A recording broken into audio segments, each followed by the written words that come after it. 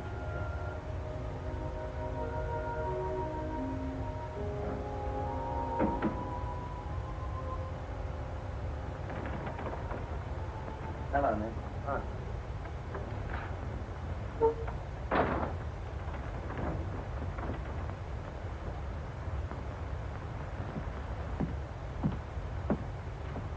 What you got? The fella that painted those gets 50 grand for a single picture. Hey, what's the matter with you, Nick? Where'd you pick 'em up? Over in Washington Square? The village long hairs are peddling junk like that for the price of the canvas. These weren't painted by any village long hair. That's my pawn shop, isn't it?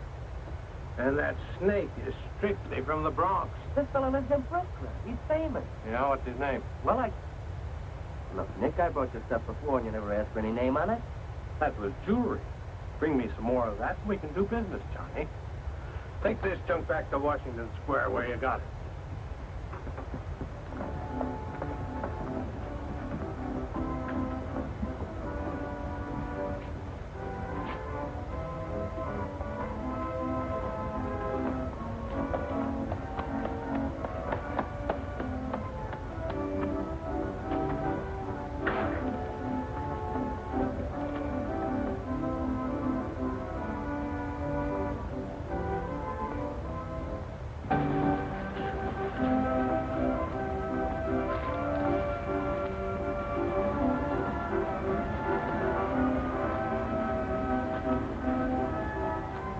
I can see you've got an eye for art. That's one of my best. Take a look at these.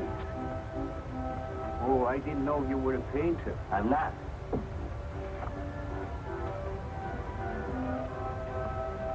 Are they any good? Well, they've got something. A certain peculiar something.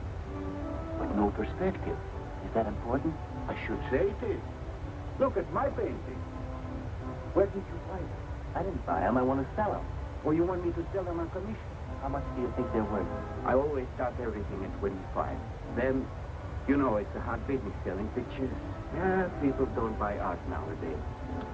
No appreciation, no taste, no perception, and no perspective. Let me have your name and address. I'll come back later. So long.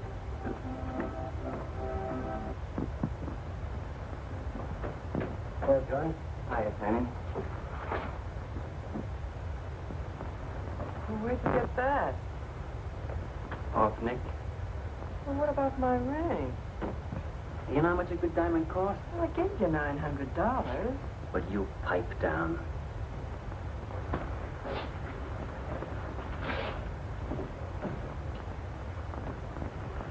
You've been telling me what a dope the old guy is. Maybe you're the dope. He tells you his paintings are worth a lot of money. Did you check up on that story? What's wrong with it? They're worth just $25 a piece. That's what's wrong with you. You're crazy. If I weren't a gentleman. Well, don't get sore. Well, then don't tell me I'm crazy.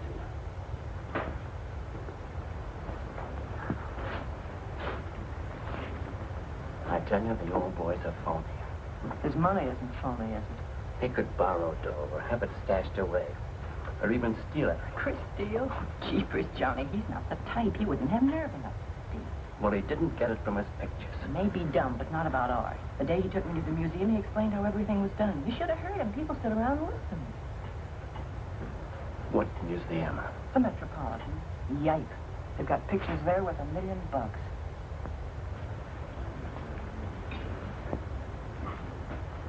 Where are you going?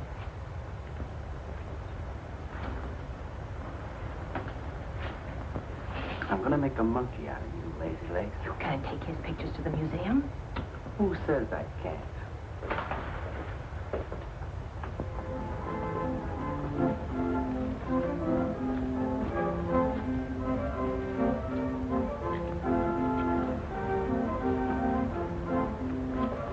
You know who bought them? Janeway. A Damon Janeway. Don't you know who Mr. Janeway is? He's an art critic. The best authority in New York on modern art. He took one look and bought them both. I couldn't even give him my pictures, not for nothing. He wants to get hold of him. He told me to telephone him. You wait here, huh? No.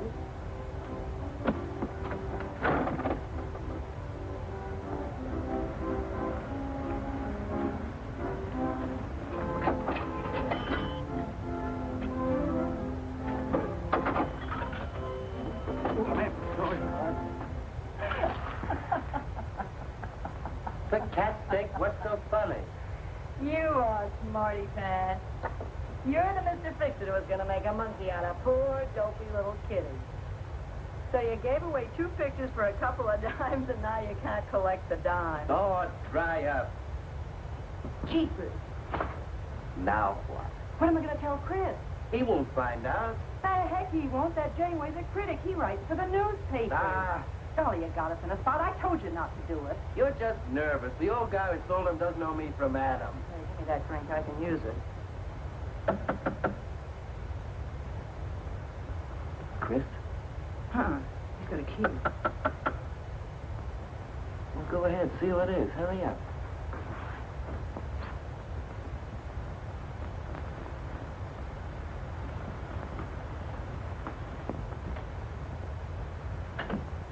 Oh, I beg your pardon, but we're looking for a man, and I'm afraid I don't know his name.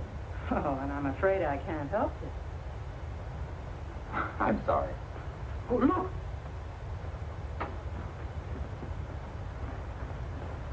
There! These are him. Oh, there he is. Why did you run away from me like that, huh? Here, $50, less 20%. I don't know what you're talking about. But the pictures you brought me. Perhaps we'd better introduce ourselves. My name is Janeway. This is Mr. Throttle. How do you do? What is it you want? We'd like to find out who painted the picture. You don't know? Of course they don't know. That's what we're here for. Look, if you're a friend of the painter, you will put Mr. Delaro in touch with him. Why'd you buy those pictures if you don't know who painted them? Because they're good. Who painted them?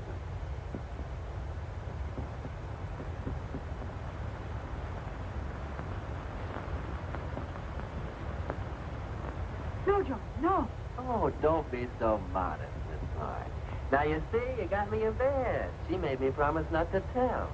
That's why I made out like I didn't know. She's funny about her painting. Never lets anyone see it. Doesn't even put her name on her picture. So I observed. You're an extraordinary artist, Miss Mark. Oh, no. See, she can't stand for anybody to talk about it. She got the idea pictures weren't any good. That's why I took those 2 to you, to give her confidence. I knew they were good. Now I'll take that money. I never would have guessed it was a woman. Nor I. Your work is very strong, Miss March. May we see some more of it? Sure, go ahead. Look in the studio. Thanks.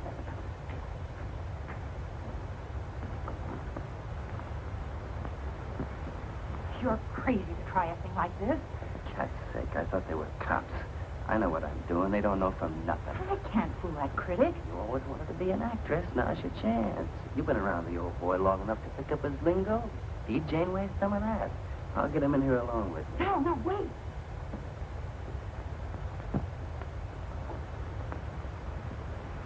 How long has she been painting? Ever since she was a kid, Mr. Janeway. Never went to art school, did she? No, she just picked it up. I guess I'm the only one that's been encouraging her, kind of helping her along. As a friend, you know. Just a friend. Oh, I didn't get your name. Prince. Say, Mr. Janeway, she's kind of upset. Maybe you'd go in and talk to her. Glad to.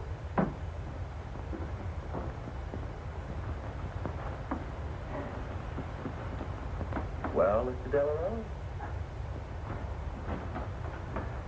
I wonder if Miss March would let me have all of these. Well, that depends. What's in it for her? Prices will have to be built up, Mr. Prince.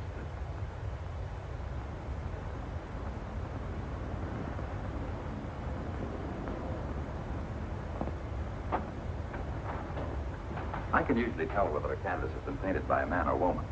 But you fooled me completely, Miss March. Your work is not only original, it has a masculine force. How long does it take you to paint a picture? Sometimes a day, sometimes a year. You can't tell. You have to grow. Of course. It's a matter of feeling. You know how feeling grows? It's like falling in love, I guess. That's a very good description. The way I look at it. Every painting, if it's any good, is a love affair. Yeah, quote that. Oh, no. Please don't write about it. I can see you're going to be a very hard case. Why don't you have confidence in your work? Because I can't grow. You do all right. I just put a line around what I feel when I look at things. You're a very stimulating person to talk to. How you two getting along? I think I'm breaking the ice. Kitty, Mr. Delarose wants to handle all your work exclusively. Is it all right? As a friend, I'd advise it. Could you come to the galleries tomorrow? What time? Any time that's convenient. How about 12 o'clock? Then lunch afterward with me. Well, She'll be there. I'm glad you're around, Mr. Prince, to make up our mind for us. I can see you're tired, Miss March. This has been enough for one evening. We'd better go. Until tomorrow. Thanks, Mr. Janeway. So long. Good evening. Night, Mr. Delarose. Good night.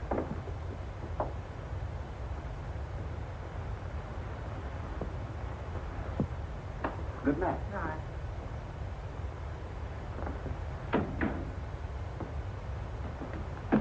Lazy legs. I don't know what you told Janeway, but you got them eating right out of your hand. It won't stop with lunch. Well, what's the difference? If you mean... Oh, stop acting like a green kid. Let him talk about what he wants to talk about. He won't talk about art. If I had any sense, I'd walk out on you. You haven't got any sense.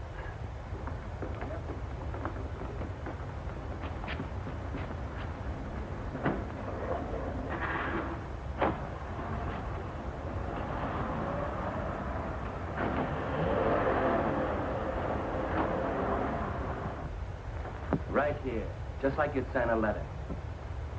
Come on. Catherine March. Kitty. For cat's sake. Put that one back. Kitty. Chris. Oh, Kitty, I happen to be in the next. Oh, hello, Mr. Cross. I just dropped in. I thought Millie was here. See, I hope you don't mind my looking at your picture.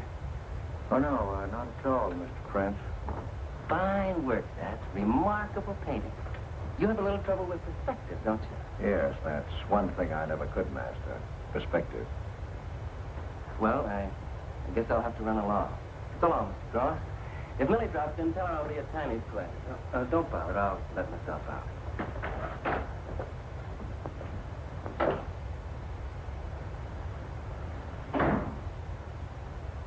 Has he been here long? Oh, what? I don't like him. Oh, Johnny's all right. He's a nice fellow, Chris. Really is. I don't know why you don't like him. Well, was he the one? One what? Well, you said there was one man. Oh, for heaven's sake, won't you ever forget that? Well, was he? No. Go ahead and paint if you want to. I'm not going to stick around if you're going to torment me.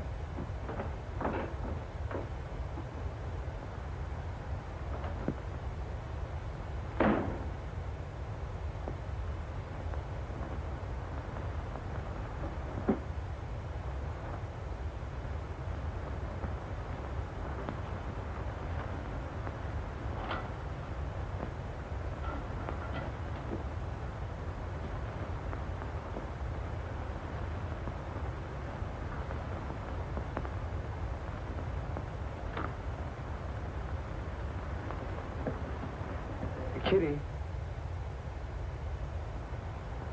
Oh, Kitty. Oh, leave me alone. I'm going out for dinner. Hey, Kitty, don't be angry. Why do you come here if you want to quarrel? I didn't ask you to come here.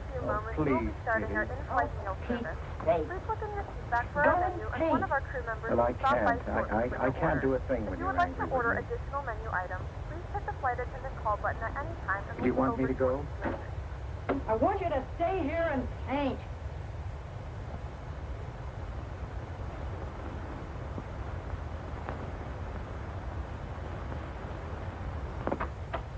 Chris, I'm sorry, Chris, but why do you torment me about something that's over and done with? Well, because Would you marry me? Oh, you can't. Well, something might happen. What? You better not let your wife hear you talking like that. Of course I'd marry you if you were free, but you're not, so let's not talk about it. Now you go on and paint. Well, could I paint you? Well, I was going to do this myself, but, paint me, Chris.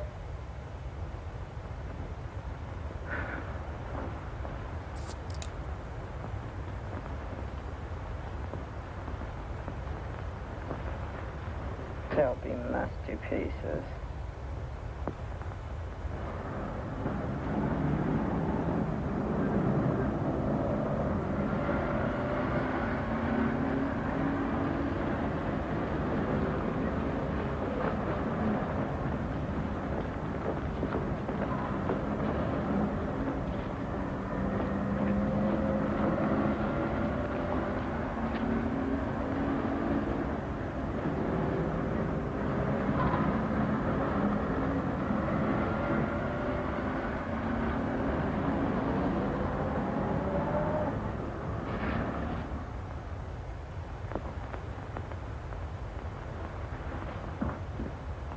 Hello, Idell.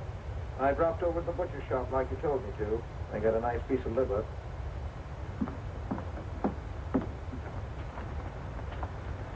How long have you known Catherine March? Answer me.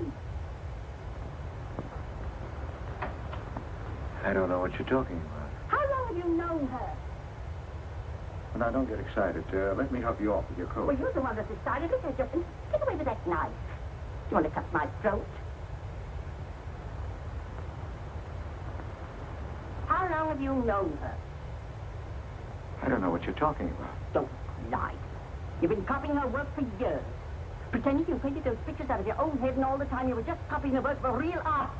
I'll bet you're at Delarose every day making notes. Where? You know where. Delarose Art Gallery in 57th Street. They've got a window full of paintings by Catherine March. You're talking crazy. She gets $500 for a single picture. She's a genius. No wonder I used to think sometimes there was something in your work. Now I know why. If you ever do any more painting around here, I swear I'll write that woman a letter telling her you're stealing her ideas. You're a thief. Oh, God, had better watch out. Or next thing you were stealing his money.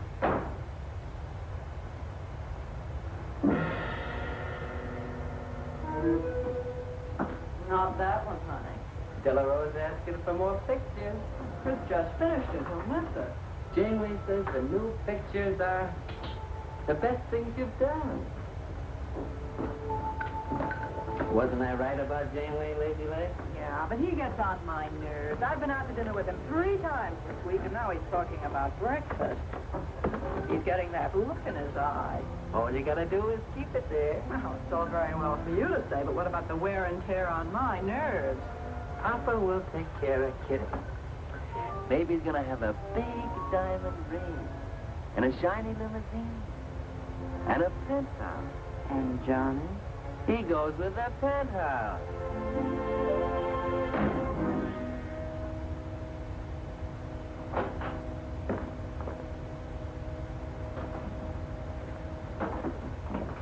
Chris. How did my pictures get into Delarose's window?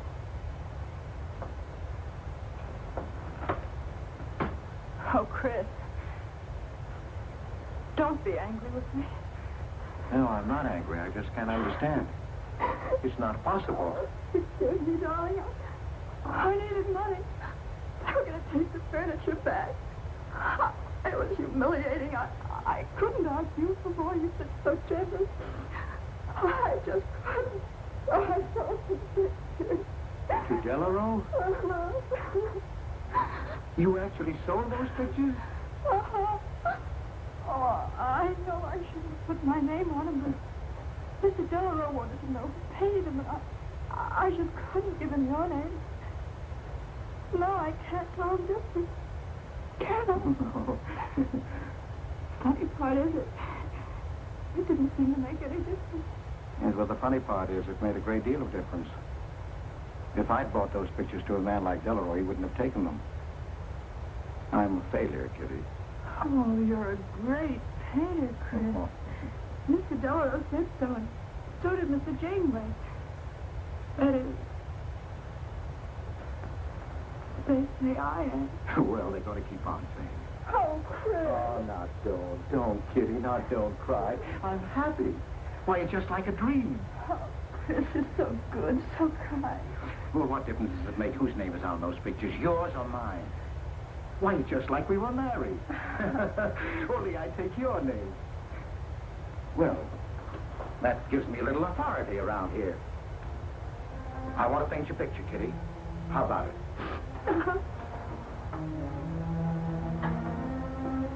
Come with me.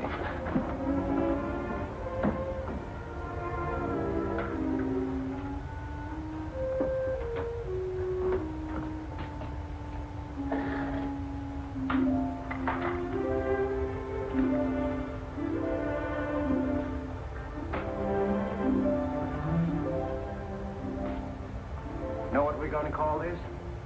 Self-portrait.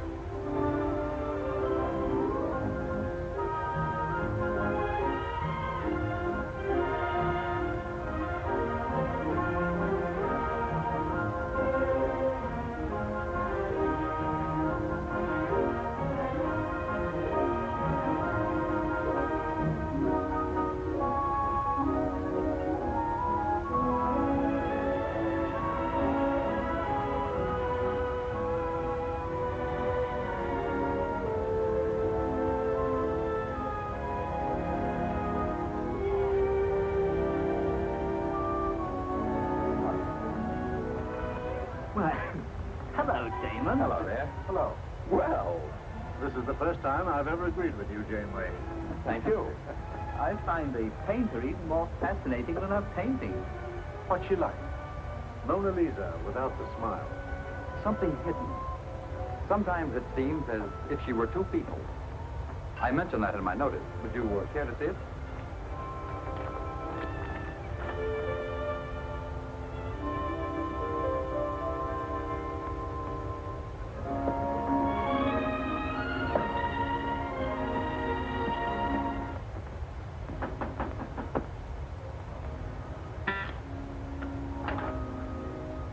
Of course, the man outside says he wants to see you.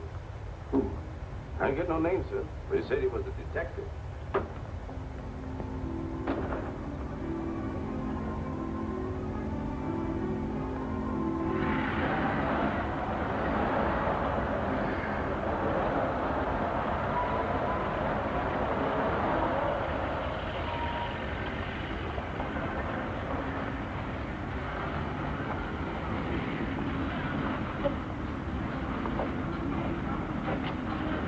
You the detective? Well, I used to be, Mr. Cross. Don't you recognize me? Oh.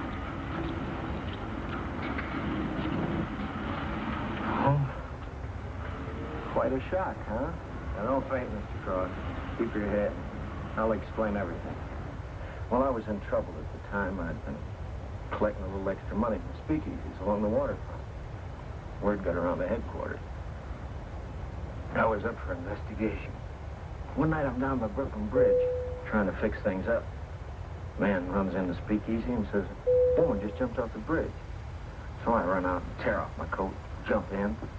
The way I felt, I'm hoping I don't come up again. You mind?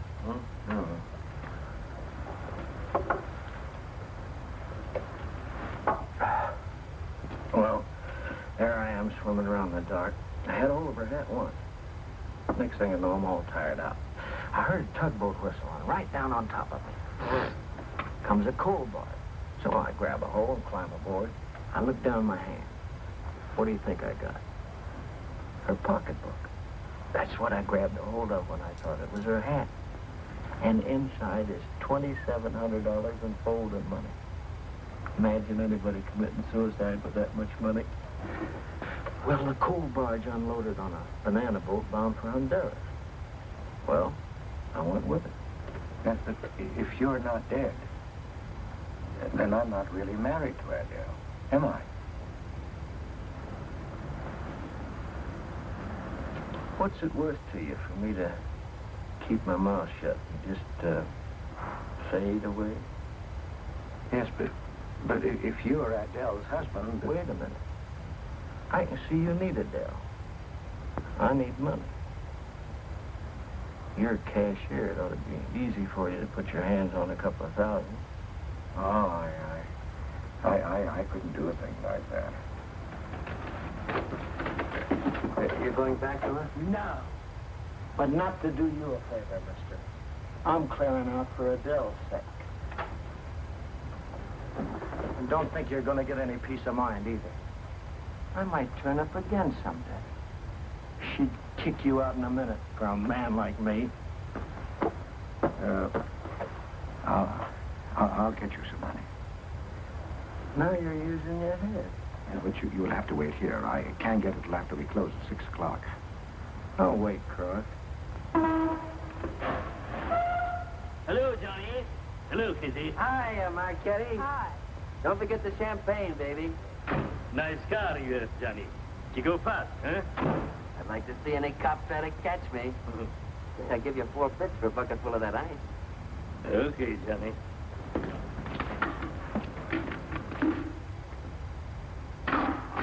Can I borrow the ice stick? You give it back, huh? Sure. Thank you. Only 200? Well, that's all I get. Don't you think your wife's worth more than that? Well, look, I want you to get all that's coming to you, Mr. Higgins. Now, what about the insurance money? Insurance? Yeah, $2,000. On your life. Adele collected it. It's really yours, isn't it? She keeps it right in her bedroom. Now, I wouldn't touch a penny of it, Mr. Higgins, but if you took it, it would be perfectly legal. But just how would I get it? That's easy. This is the night that she always goes out to the movies. I let you in. You take the money. I let you out. But why don't you get it? Oh, I got to be able to say that I didn't touch it. You know Adele. What if she don't go out and I show up? Your goose is cooked, isn't it? Yes, but I can play it safe. How? Well, you come along the street at 11 o'clock tonight.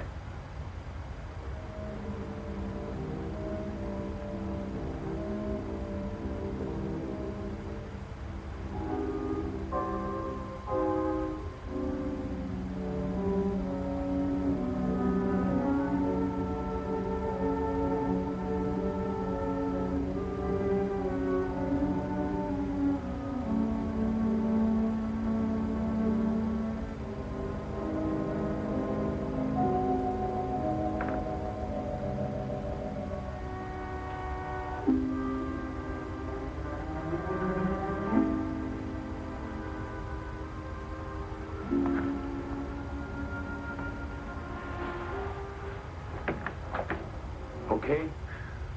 Why are you whispering? How come the lights are on? Mrs. Michaels. You remember Mrs. Michaels, don't you? Oh, yeah. And the neighbors.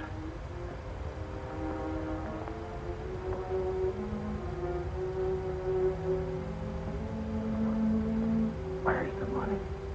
In there, in the bottom drawer of the chest. Okay. Give me the flash.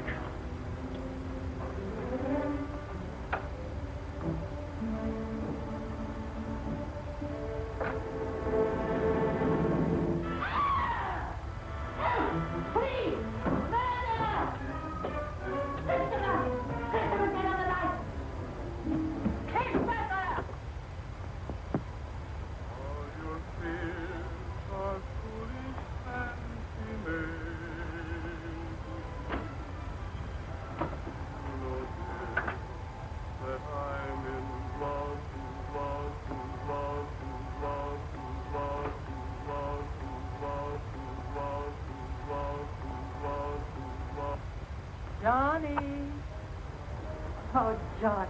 Lazy love. Jeepers, I love you.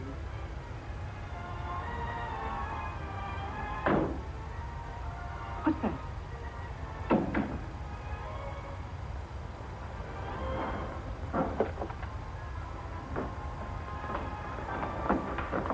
Chris?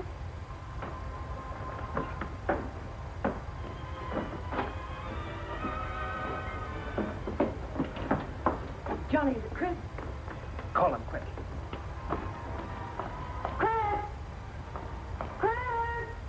I ought to push you over on your head. How'd I know he was coming here tonight? I don't understand. You don't understand anything. Well, why get sore at Well, what use are my brains if I'm tied up with a dumb cook like you? I told you to watch your step, didn't I? That's right. Blame it on me. Well, why'd you keep me here tonight? I didn't want to stay. Johnny, don't talk like that. Well, it's the truth. I'm fed up with you. Johnny. That's the only thing you ever understood. I'm through with you.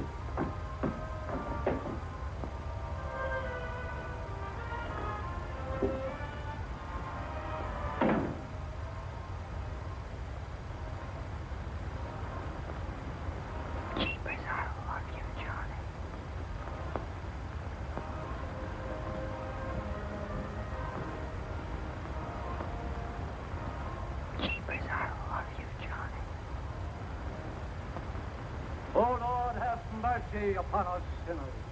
The way of a sinner is made plain with stones, but the end thereof is the pit of hell. O Lord, be merciful to me, a sinner.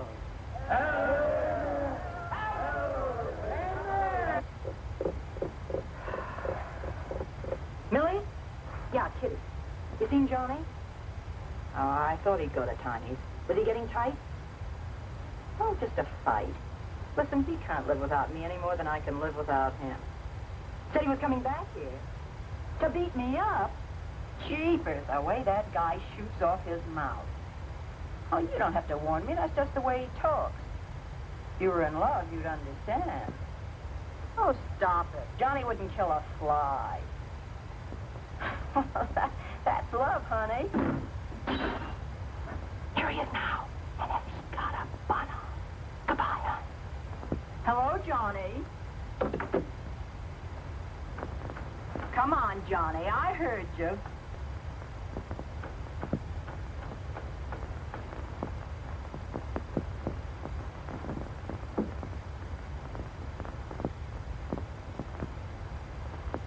You lied to me, Kitty. It was him, wasn't it? Can I help it if I'm in love? No, it's just an infatuation. You couldn't love a man like that, Kitty. He's evil. He wouldn't let you alone, isn't that right? I wanted to kill him. Well, that's wrong. Why'd you come here? To ask you to marry me. What about your wife? I haven't any wife. That's finished. For cat's sake, My you... husband turned up. I'm free. Oh, now, don't cry, Kitty. I know how you feel, but that's all over now. We all make mistakes. I don't care what's happened. I can marry you now. I want you to be my wife. We'll go away together, way far off, so you can forget this other man. Don't cry, Kitty. Please don't cry. I'm not crying, you fool. I'm laughing. Kitty. Oh, you idiot. How can a man be so dumb? Kitty.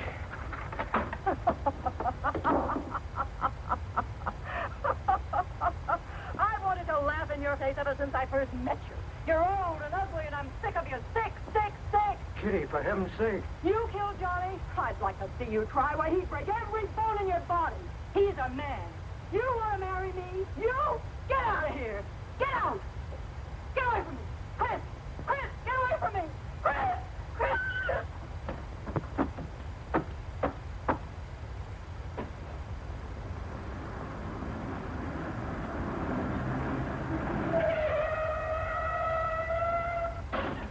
Hey! Oh. You look out, Johnny. You killed somebody.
What made you do it, Chris? When these officers called me, I wouldn't believe it. We were tipped off on the telephone. By a man named Higgins. I checked the cash before you came in. You know how much is missing? Over $1,200. We'll take him along. You can make the complaint, Mr. Hogarth. Hold on, boys. I just can't do it. But, Mr. Hogarth. No, you've done your duty, and I'm obliged to you. There's a box of cigars on the table. Take them along with you. Okay, Mr. Hogarth. It's up to you.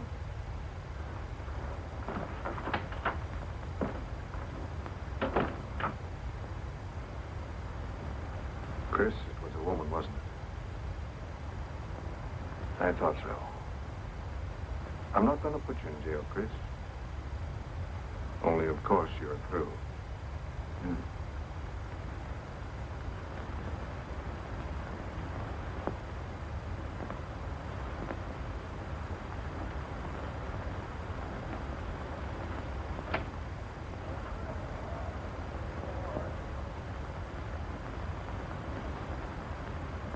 Well, I didn't do anything. I want a lawyer. Where was he picked up? Riverside Drive. Tried to get away in the murdered girl's car. That was my car. This is yours, too. It's got your initials on it. But it's her blood. It's $140 taken out of her pocketbook. It was mine. It's her diamond ring. Worth, $500 or $600. You guys know a lot, don't you? It cost $1,200. Here's her personal jewelry. Not much value, but he cleaned her out. Well, why wouldn't I? She didn't have any more use for it, did she?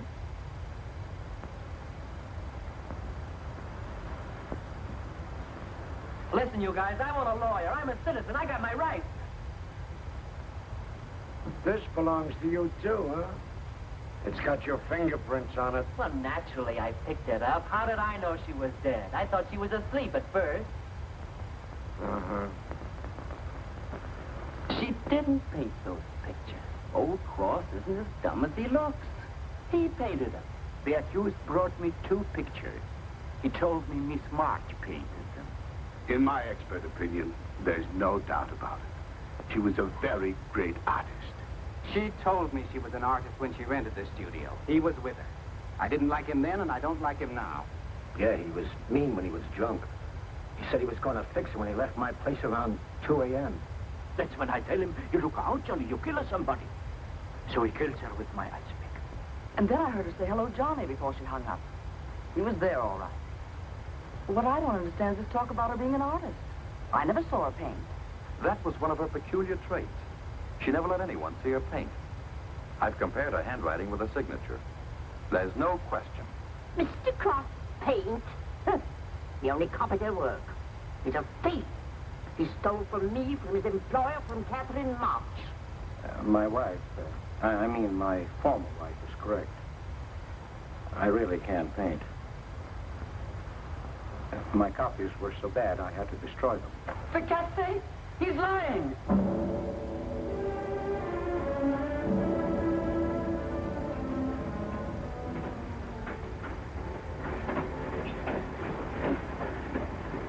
Hello, Mr. Cross. Oh. Tom Crocker, Evening Globe. Oh, yes, Tom Crocker. Joe Williams, Morning World. Conway for the Ledger. Hi.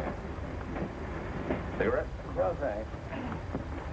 Going to Sing Sing? Yeah.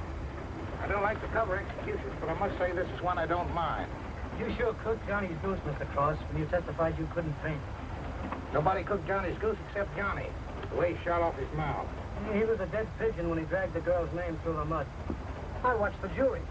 If he'd kept his trap shut, he might have got off with his life. Sure, the evidence was only circumstantial. What do you mean? He's got a fair trial, didn't he? Yeah, but there's always a doubt. I suppose you fellas are going to say it was a miscarriage of justice. That someone is getting away with murder. Not me. There's no such thing. Mr. Cross, nobody gets away with murder. How's that? Oh, don't get him started. He'll talk your ear off. That's his pet theory. All right, go ahead and laugh all you like. But no one escapes punishment. I figure we have a little courtroom right in here. Judge, jury, and executioner. I don't get it. Well, murder never solves anything. How about it, fellas? You've covered lots of trials. I'm sorry, but I have to admit you're right. The problem just moves in here where it can never get out. Right here in solitary. So what? So you go right on punishing yourself. You can't get away with it. Never. Now, that doesn't make any sense. Well, you haven't seen as much of murder as I have, Mr. Cross. I'd rather have the judge give me the work than have to do it to myself.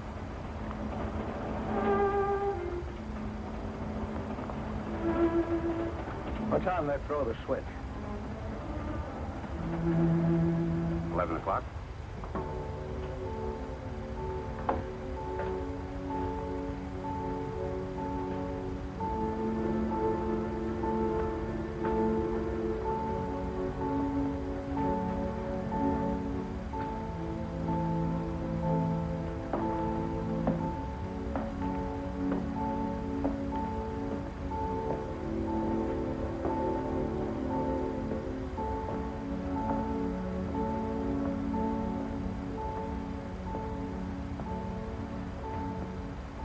I didn't do it. I tell you, I didn't do it. Won't anybody believe me? Give me a break, somebody. I never had a square deal in my life. Or somebody give me a break.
Johnny, oh Johnny, lazy leg, Johnny darling, I'm here, baby. Jeepers, I love you, Johnny. Johnny, lazy leg, jeepers, I love you, Johnny.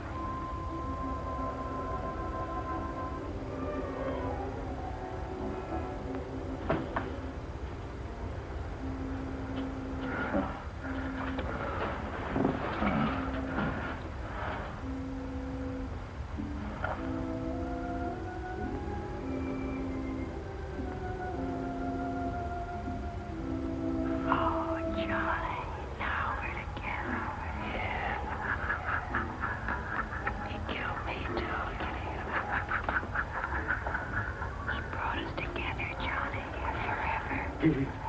Oh, you idiot. How can you call me so dumb? No, Kitty, no. You wanted to marry me? You? She's mine, Chris. Let her alone. Forever. You killed me, Chris. You're old and ugly, and you killed me. You killed me. You killed me. No, Kitty. It's him. You were innocent. You were pure. That's what he tells me. He's the murderer. No, he's not. Not Johnny. See, Chris, she loves me. That's why you have to die. You're the one I killed. She's mine, Chris.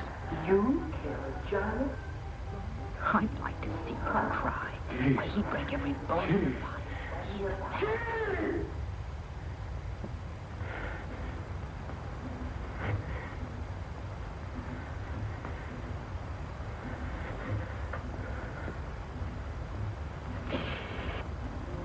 Johnny, oh Johnny,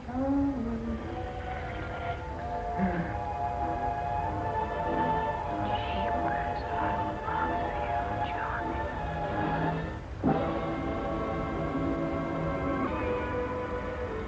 There's something wrong with it.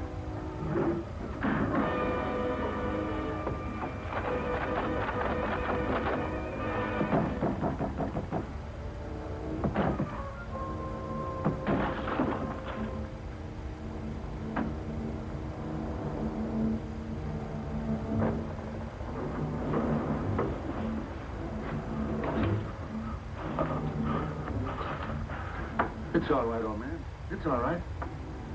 Johnny, oh Johnny. Jeepers, I love you, Johnny.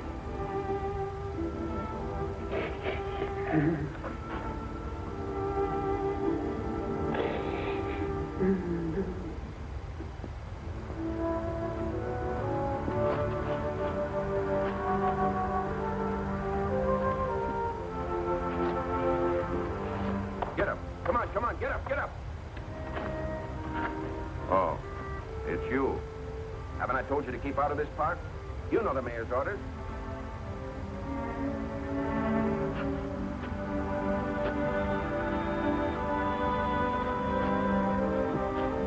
Get on down to the Bowery where you belong. Come on, come on.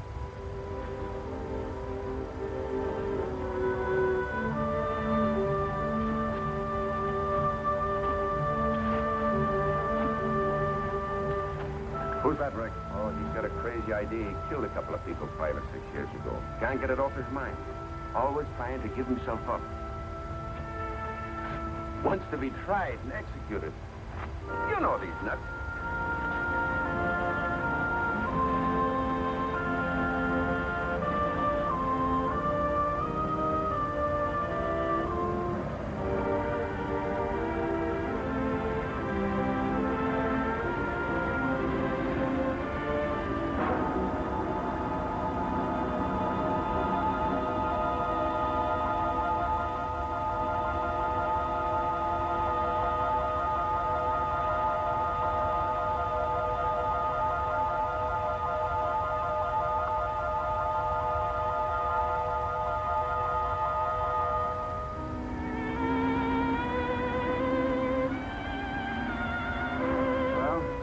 There goes her masterpiece.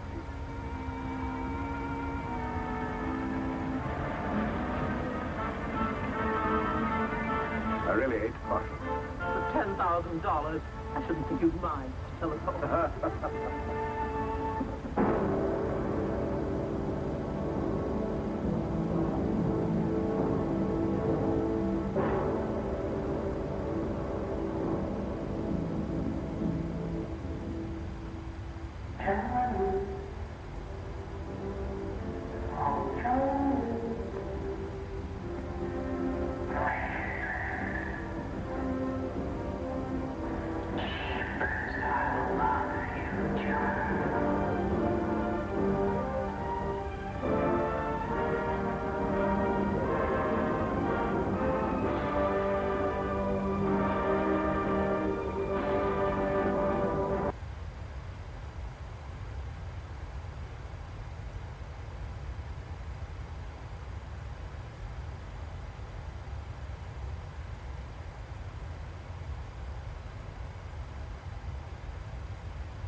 Alright, welcome back to the flight deck. We're getting close to our top of descent. We're about 60 miles out or so. Got a cloud layer forming here over the Rockies. As we're coming out for Kelowna, about halfway through the Rockies itself. So let's take a look at the weather. We'll see what's happening. Current weather, definitely cloudy down in Vancouver. As we can see, we have winds 290 at 7 knots, 20 miles of visibility, few clouds at 15,000, scattered at 18,000, broken at 21,000, broken at 25,000. So multiple cloud layers, 0 degrees currently. 3016 is the current baro, so we'll get that dialed in. Zoom in a little bit so we can actually see this. 3016. There we go. And it looks like Kevin is heading down. So we're going to be coming in on the Canuck 5 arrival, which is going to hit a couple points on the way in. We have a speed limit at Stave of 230 knots. That's to be between 12,000 and 9,200. And then we'll work our way down. End up making a right turn for the ILS. On the landing, pretty much a direct way in, or a pretty direct way in. We currently have ATC up at the airport. However, it is currently only ground that is up. And just to look at the information, it's information Charlie, runway 26 right, which is the one we're going in for, is set up as the primary runway for arrivals. So if we come down to here, we can go into our arrivals, just confirm.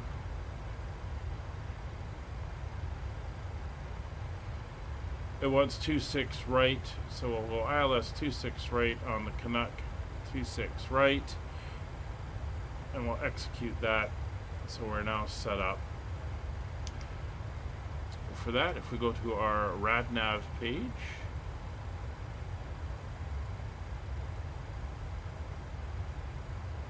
or we don't have RadNav in this one. Go into our cruise page. That is fine. We can also go to our performance page. We're gonna be doing the flaps 40 arrival. We'll get that chucked in so that it's in there. And back over to cruise. So we can come down here. We'll dial in the ILS. I just have to switch my charts. ILS runway 26 right.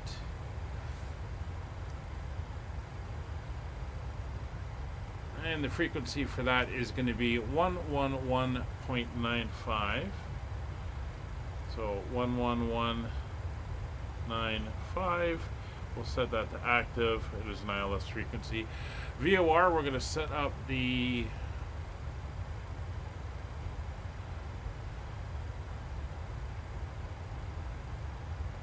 CYVR VOR. Actually, no, we're going to set up the YPK VOR. The YPK VOR is the one we're going to need for the missed approach if it's required. So we are in VOR mode. As you can see over here, it is 112.4. VOR, we'll switch. That is good. We'll set that in active. 11240. We're going to want a heading of 261 for that. And that will be the heading we will follow if we need to fly to the hold point on the missed approach. So the missed approach procedure is actually we climb 263 and then we right turn to 3,000 feet heading 294, and then we intercept the 261 radial off of YPK, climbing to 5,300 before we loop back around and go for a retry. So that is now all entered in. The heading, we will turn to runway heading, which is 263. Make sure that is dialed in case we need that. And we're going to quickly come down here. We're almost at the top of descent. We'll do a legs check just to make sure we have no disconnects. Nope, everything is good. So we can come right down to 3,000 feet, which is our intercept.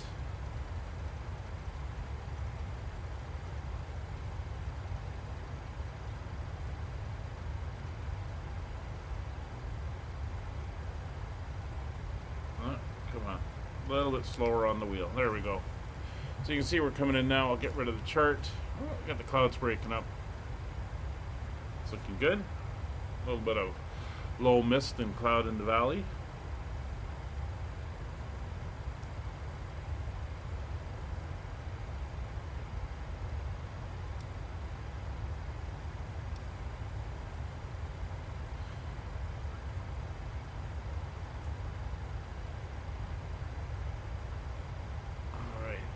So everything is good. We're holding at 0.77. Oh, you're pushing back now? Okay. Have a safe flight, Brian. That should be a good one for you. Alright, so we are all set up here. Should be good. And again, we have ground.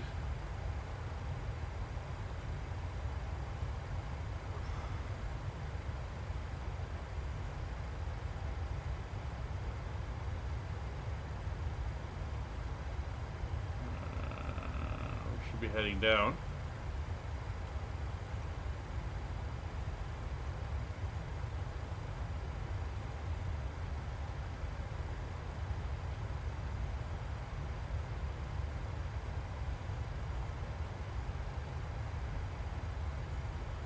Why we flew through top of descent without descending.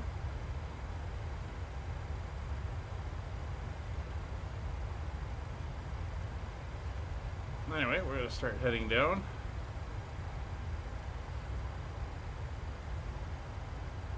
Vancouver area traffic, Skyways 3097, leaving flight level 360, inbound on the Canuck 5 arrival, ILS 26 right, Vancouver.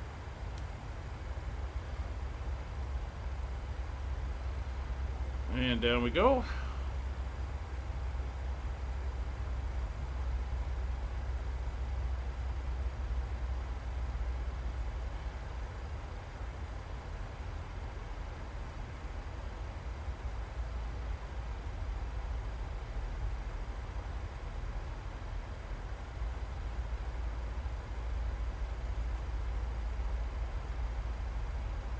There we go. VNAV coming up on our profile.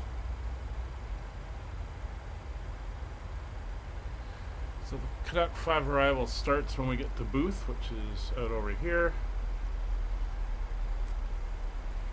Now, frequency for ground at Vancouver is 1217. So we'll dial that in. 1217. Yeah, Kevin, I'm sure it is bouncy. That's all that turbulence.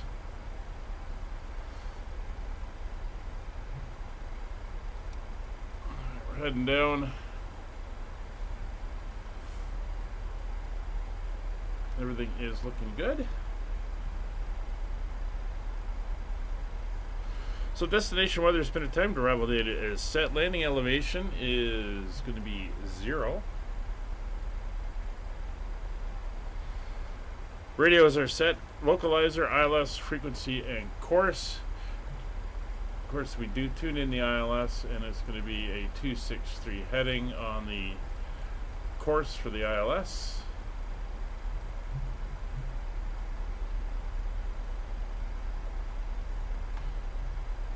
And down here in the multi-unit, we have 11195, which is confirmed as the frequency for the ILS.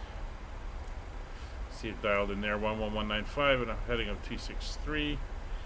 Wing and engine anti-ice, not required. We're good. Warning recall, we are clear there. MCP altitude is set, and we are descending on profile.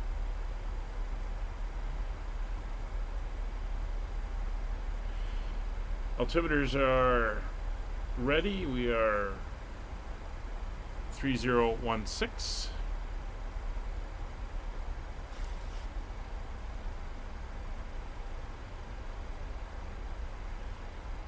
I see Brian heading to Edmonton. There's a Korean heading over to Seoul. It's down on the ground there. And the two of us inbound, and we have looks like a 737-800 coming in from PHOG. Will be somewhere in Hawaii, not sure where. Another Air Canada just filing out of Calgary. It's looking good. Kevin's leading the way in here. Now booth we have to be, well, not booth, stave, the one after booth, or two after booth, we have to be between 12 and 9-2. That'll be one of the indicators that are showing there.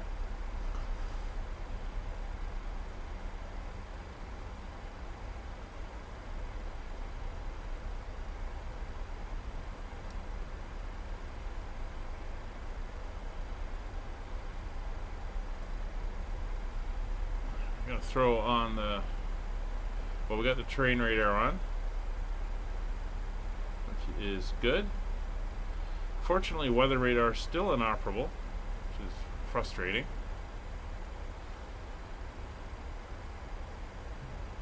And we'll be landing into the sun.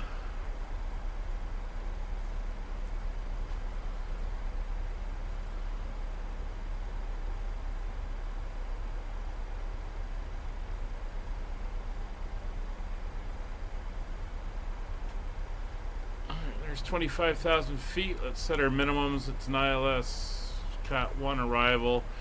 We need half mile visibility. Full ILS. It's going to be 209 feet.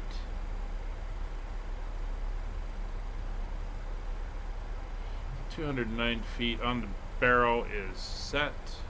Airport elevation is, well, the touchdown zone elevation is 9 feet. Airport elevation is 13.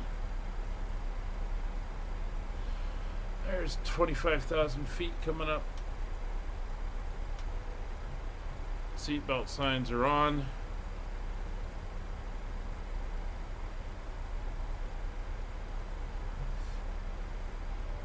Just take the cabin, let them know.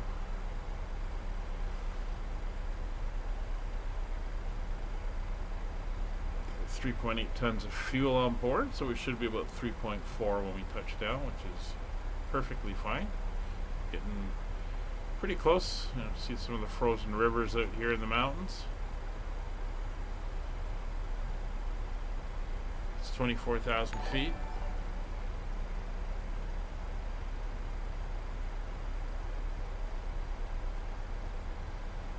Oh, there's a sound I haven't heard in a little while on a stream. Thanks for the follow. I'm just waiting for your name to pop up so I can see who that was.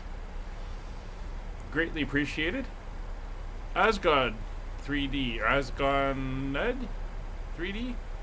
Oh, you enjoyed the movie? Oh. Yeah, I need something for these longer flights.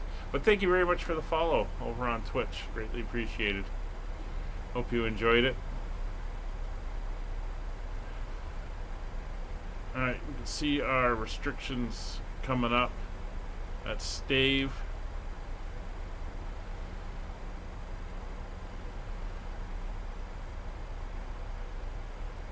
And we're looking good. Still only got ground up at Vancouver.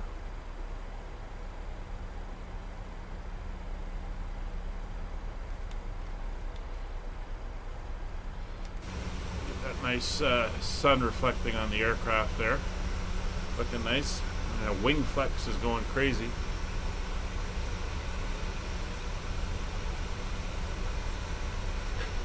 But this is typical out here, coming down over the mountains.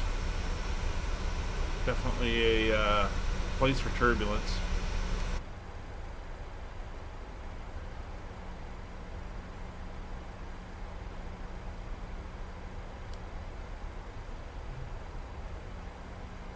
Not sure if I can.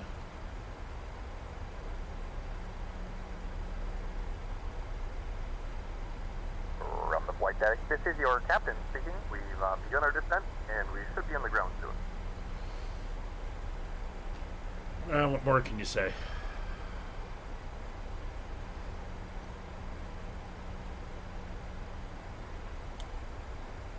Alright, we're through 20,000 feet. We're on profile. Speed's down to 267 knots.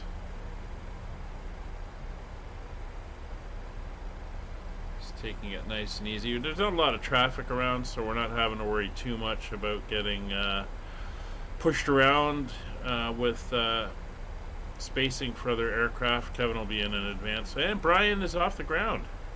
Excellent. He's on his way to Edmonton. Flying the A320.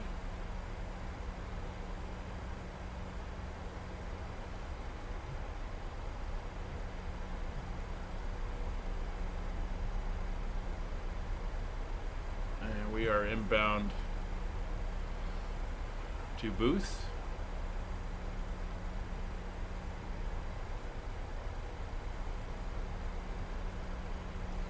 Definitely looking rugged and snow covered out in the Rockies today.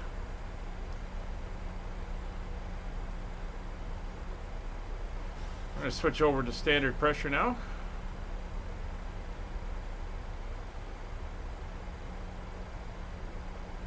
As we pass through transition.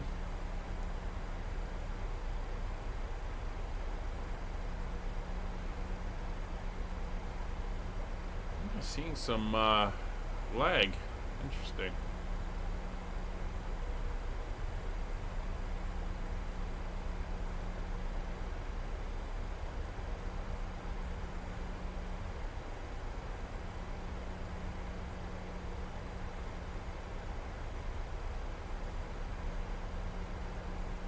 You can see the end of the mountains coming up. We're going to make a little bit of a left turn. See the flat plain where Vancouver, or the greater Vancouver area is. Definitely feeling that bouncing that Kevin was talking about.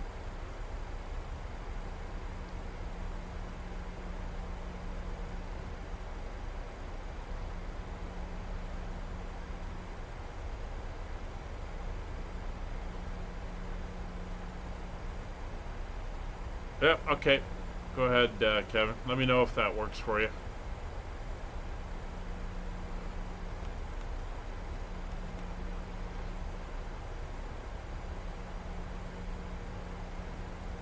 We should be able to pick up Brian heading up this way as well. There's a turn. We have begun our final descent into Vancouver. Flight attendants will be passing through the cabin to collect any trash one final time. Please ensure tray tables are stowed and seats are in the full upright position. Definitely getting some bounce here. Store any carry-on items either in the seat back pocket or under the seat in front of you. Please complete all Wi-Fi related tasks and stow any larger electronics.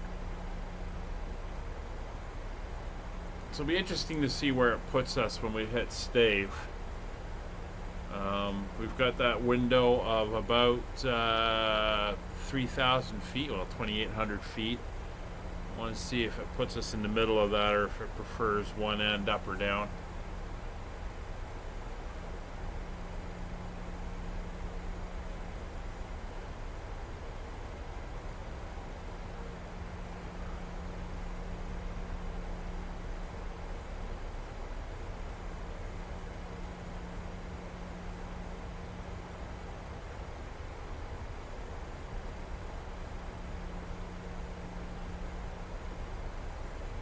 Coming up for 12,000. That's the maximum it wants us.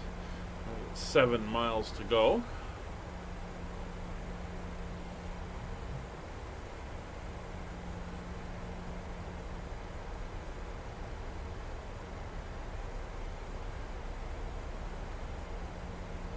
Alright, everything is looking good. You can see the VOR line that we'll fly to if we have to for the missed approach.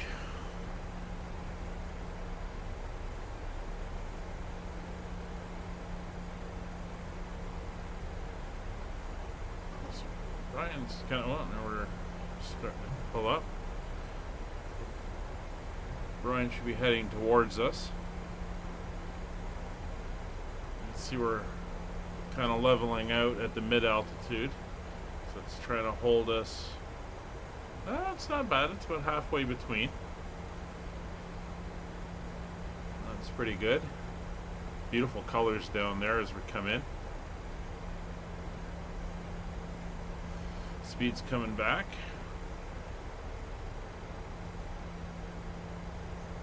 We're going to go over into manual speed mode. Hold the speed at 240 knots.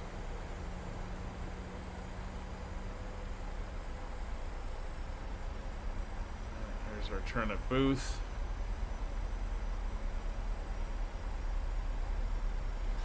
Brian should be just off over in this direction.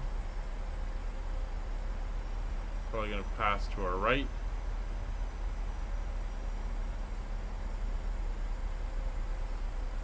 Not seeing him yet.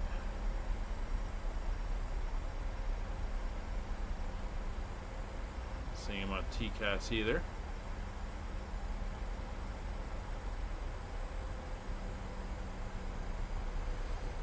Alright, 10,000 feet coming up, so landing lights go on, turn off lights will go on. Ding them in the back to let them know.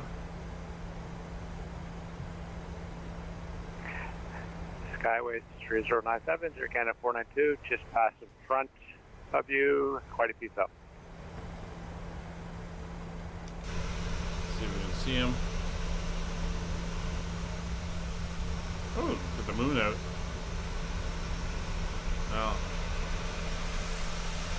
fortunately I'm not seeing you.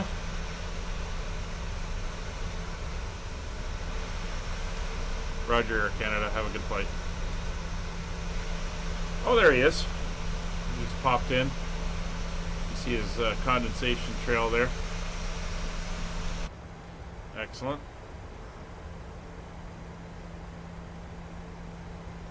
Alright. Go pad, we got to be above 9,000, which we were. Mogus, we have to be above 7,000, so we're slowly stepping our way down. I'm going to come back to 220 knots. And we're below 245 knots, so flaps 1.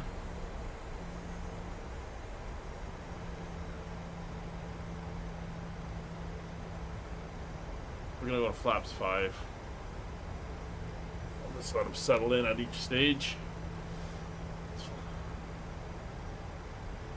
There we go. Flaps 2.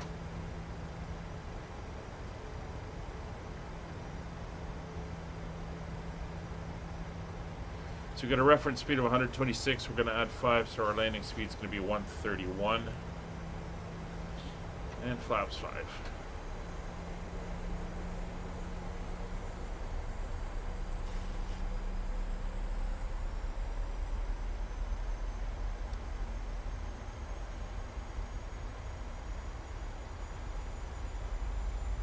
So Kevin's on final now.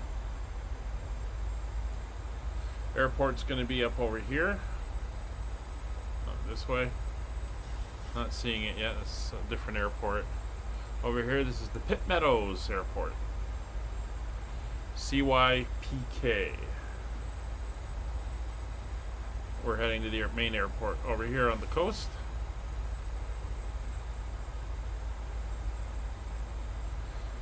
$5,000 at Obtot.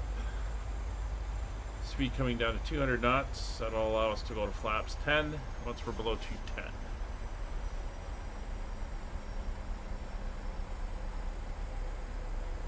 $3.6 tons of fuel. My prediction of about 3.4 was good. Speed coming down.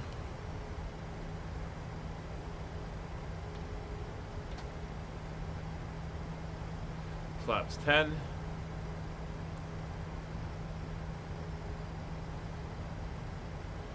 After up top, we're going to slow to 180.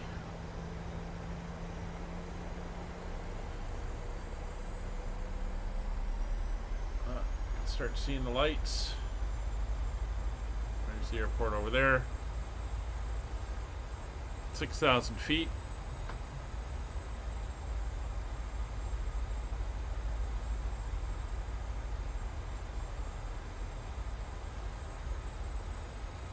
We're turning for the intercept. We have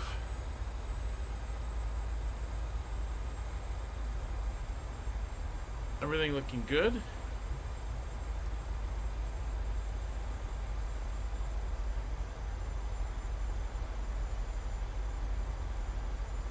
Set up for the Cat 1.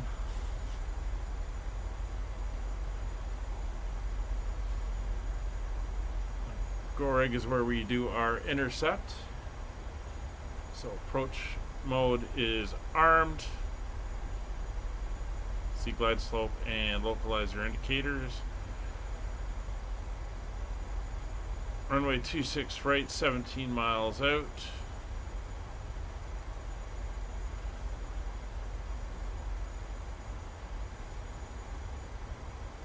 And speed coming back to 180. We're going to continue our descent down to 3,000 feet.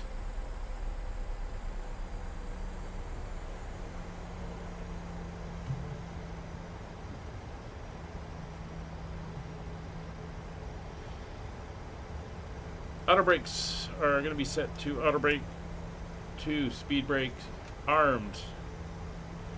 Cabin pressure is depressurizing normally. Landing lights are on, turn off lights are on, taxi light is off, engine mode selector is to continuous. Final ding for the cabin. There we go. So nav course frequency are set, speeds are within limit, speed brake armed, approach mode is armed, glide slope is alive, localizer captured, glide slope armed.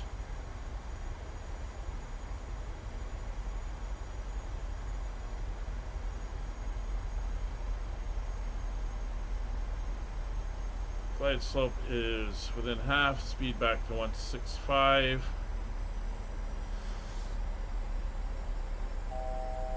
12 miles, 3,000 feet, 1,000 to go. Flaps 15. Gear down.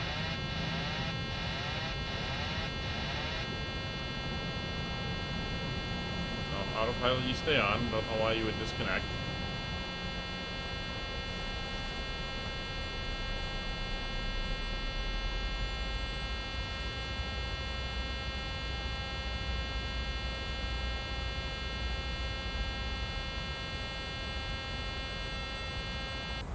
There we go.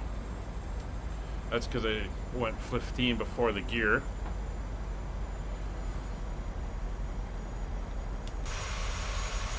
There's Vancouver. North Vancouver's over there. West Vancouver. There's the airport. Cruise lines go in and out of up here. Cargo shipping is all down here. See, there's a bunch of rivers and everything that run through this area down here on the delta here, coming out of the mountains. Glide slope capture.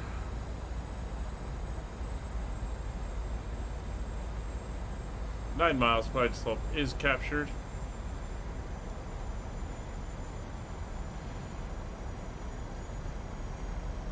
All right. Approach speed is set.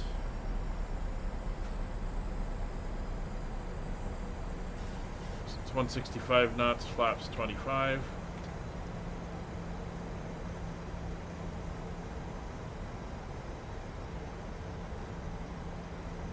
$150 knots, flaps 30.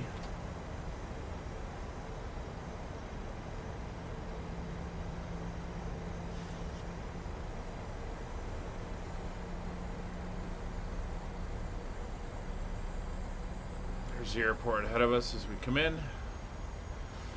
And approach speed, flaps full.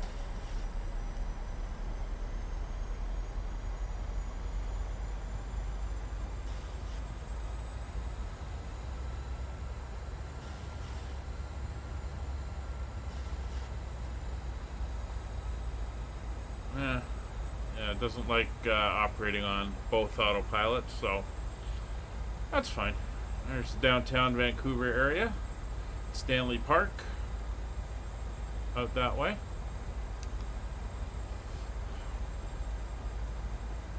$1,600 feet.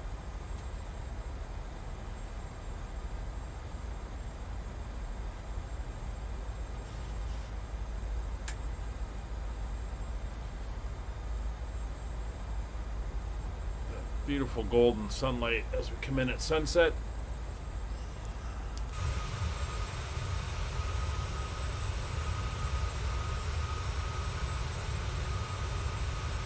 Looking very, very good.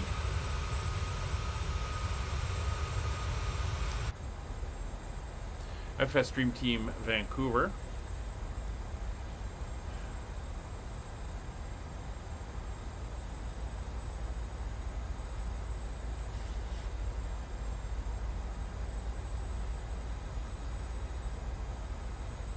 Coming up for 1,000 feet. Looking at getting off probably at Mach 4. About halfway.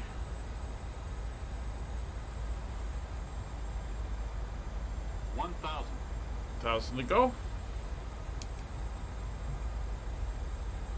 And winds are kind of died right down.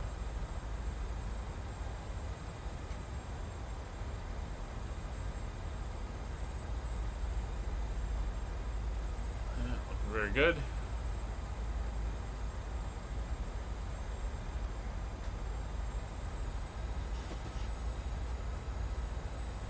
Slightly to the left. I have control. Correct.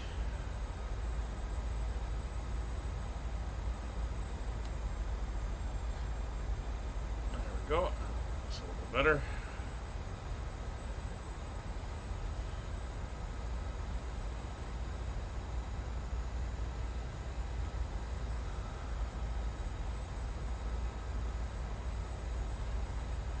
Two whites, two reds.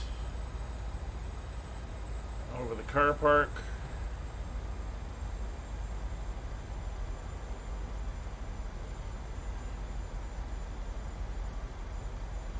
Approaching minimums.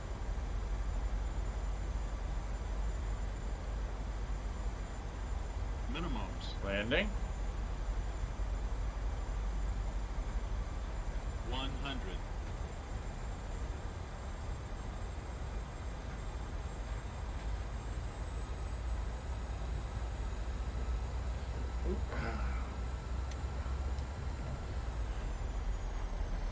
Forgot about the auto throttles. 10.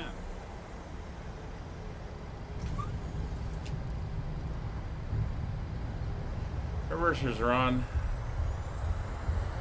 Auto brakes are on. Looks like we're heading down to Mike 6. Reversers are off, 60 knots. Auto brakes off. Yeah, that was me. Forgot about the auto throttle.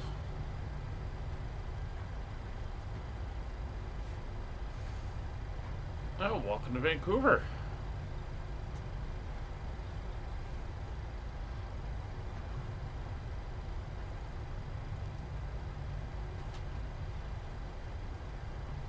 Alright. Flaps retracting, speed brakes disarmed. Vancouver. The local time is 5:20 p.m. and it's currently about 0 degrees Celsius. You can now use your mobile device. Lights retracted, taxi light until the aircraft has come to a complete stop and the seatbelt sign is turned off. Remember to use caution when opening the overhead bins, as items may have been shifted during the flight. We thank you for flying with us, and we hope to see you again soon. APU starting, strobes are off, collision lights on, logo lights on. Turn over. Vancouver ground, good afternoon. Skyways 3096 with you, holding Mike 6, looking to taxi onto gate 18, 17. Hi, Vancouver ground, say again, call sign alert. Skyways 3097. Skyways 3097, welcome to Vancouver, gate 18, taxi Mike Victor, Hotel Golf, apron your discretion. Taxi Mike Victor, Hotel Golf, gate 18, apron our discretion, Skyways 3097. Alright, let's head down.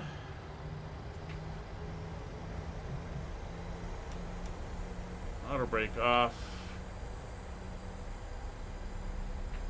Everything else is looking good.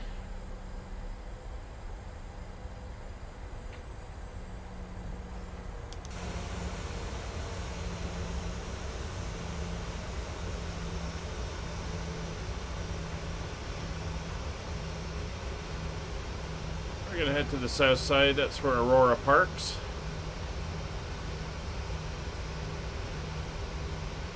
Nose around.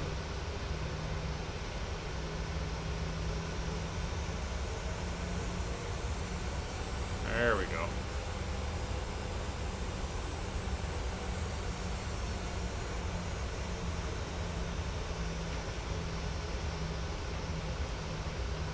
we're going to head up here just past the de-icing facility. Well, we're going to turn in right before the de-icing facility. Just past the maintenance building here.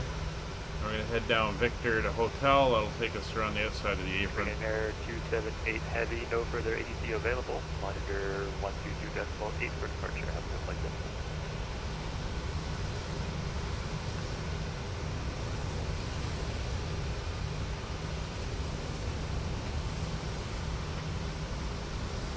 Sounds like somebody's nearby. I can hear engines going.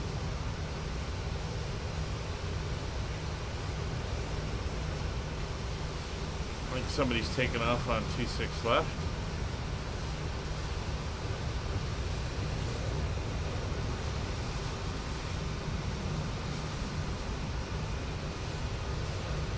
Continue quantum to the joint plan 78 in care of the day.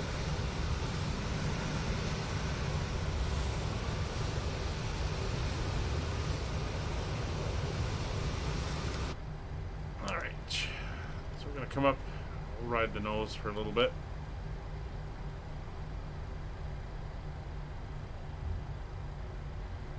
Coming down here, the next big one we want is hotel. That was a kilo there. We're going to go past the grass. Be the first one past the grass.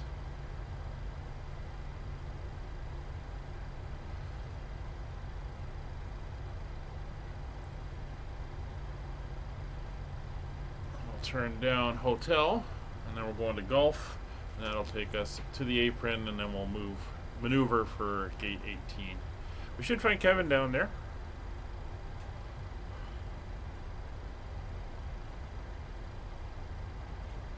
Got sent a lovely screenshot from the Korean. Oh, that's right. I did mention there was a Korean heading to Seoul. Oh, that might be Kevin over there. We're going the other side of that concourse, I guess you'd call it. You'll have to show it to me.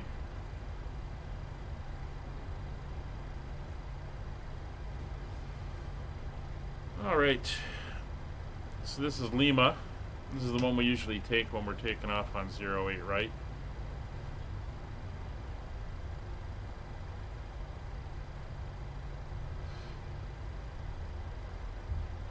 This is Juliet, where we come down if we're landing on the other way. Oh, there goes that aircraft. Oh, there's the Korean. There he goes. He's heading all the way to Seoul. He's got a long flight ahead of him. Here's Gulf.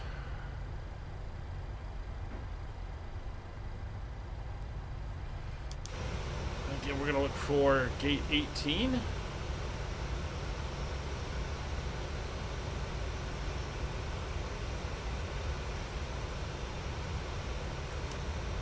So while we pull in, let's get these guys here.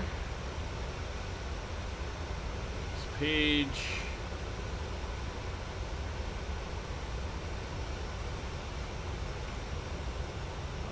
Previous page. It's apron 6. And we want gate 18. No. And you can go with strategic aviation.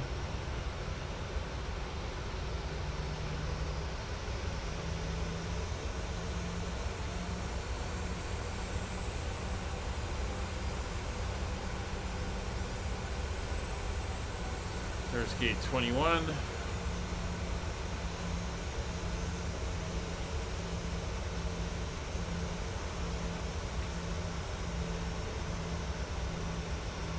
$20.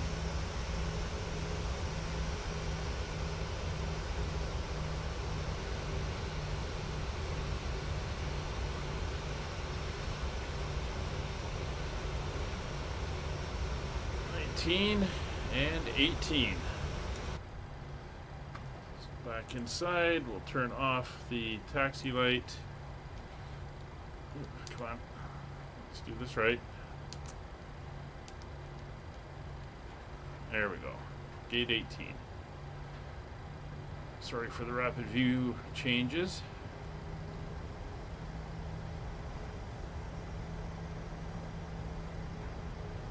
There's the crew waiting.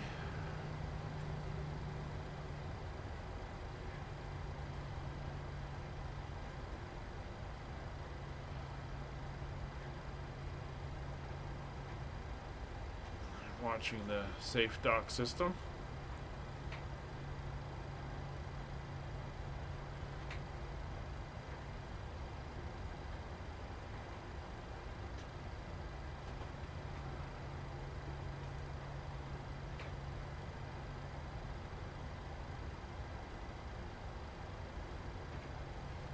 There we go. Welcome to Vancouver. No, wrong one. Goes the other way than I'm used to. That's parking brakes are set.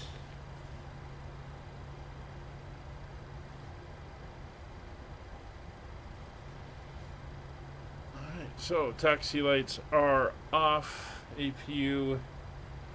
I'll get the APU up and going. So come in here. Ground services, get the wheel chocks in place, and request ground power. Station Vancouver ground is closed. Have a good night.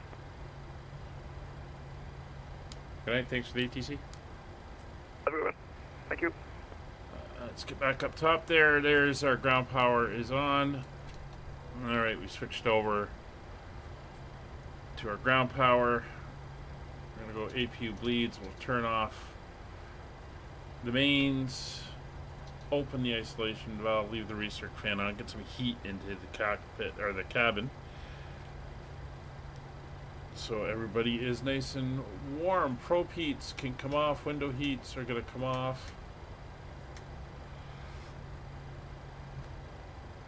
And we are here. So we're now hooked up. Fuel levers can come off. Anti-collision light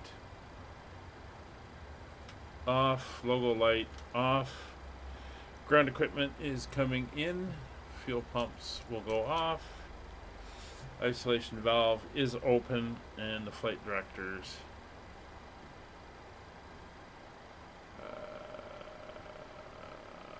will come off.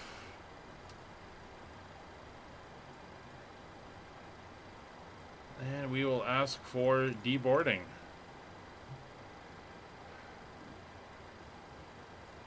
Deboarding requested.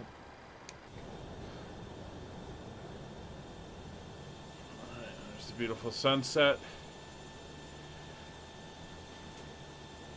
Skybridge is coming in. 2 controllers online at Fort Mac. No flights in or out. That makes sense. Well, yeah, I know.